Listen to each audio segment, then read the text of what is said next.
Hey everybody, got a request to do the song Volare. And who wrote this song? Domenico Modugno. Domenico Modugno. Of course, it was covered by Bobby Rydell, had a big hit with it back in the early 60s. And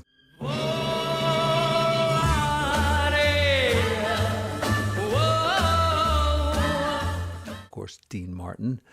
And they both did the English versions of it.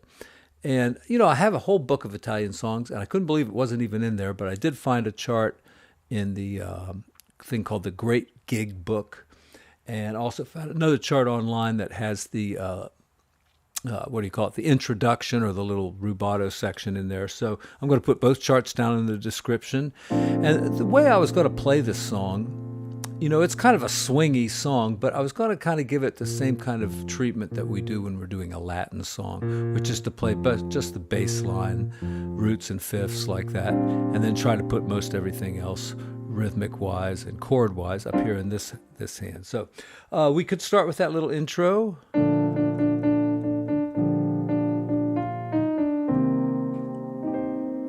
can take it up an octave if it sounds better.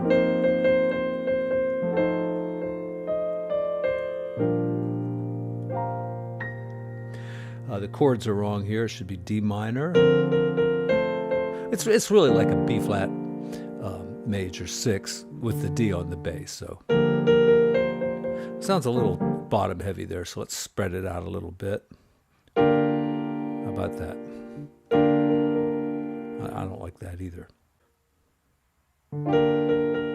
Yeah, let's do it like this. Put the chord up here.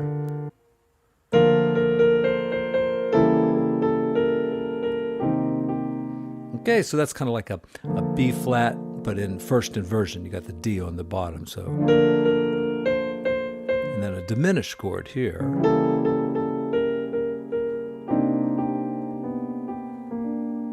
And you can play around with that root there. That's what those chord symbols mean. Then C seventh. And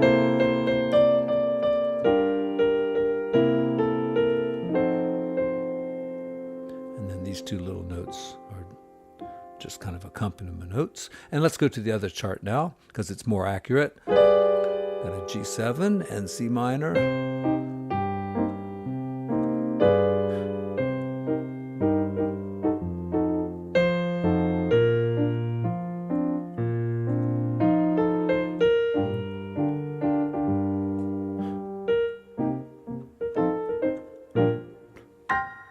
And there's usually a harp or a little something, some celeste, electric piano, I don't know, putting a little chords in like that.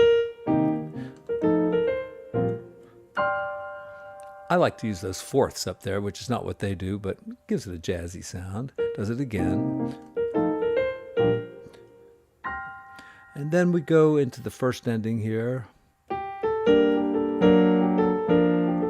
right, so when you see those complicated chords like that, it usually just means move the bass down like that. If the bass player is doing this, that's okay too. So how can we do this with that bass style?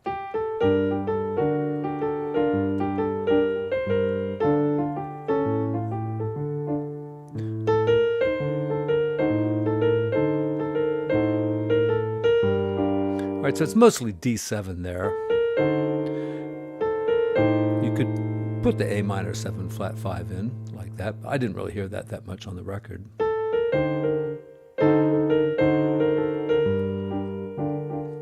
I like this change.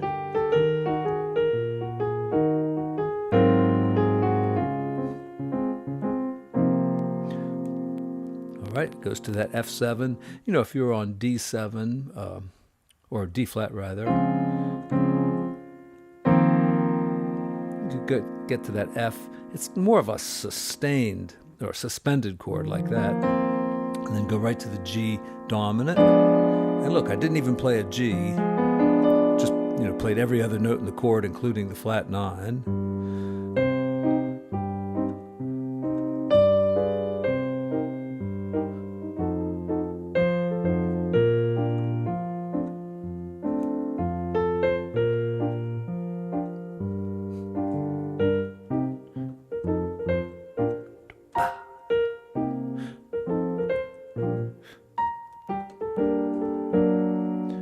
let's see, we'll keep that bass going.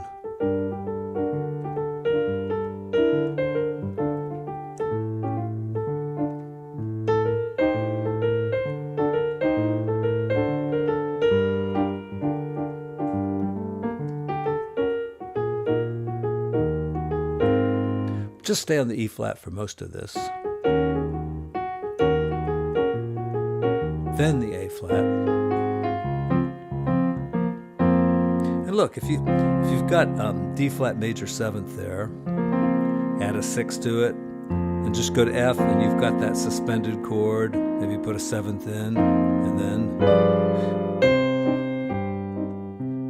whoa.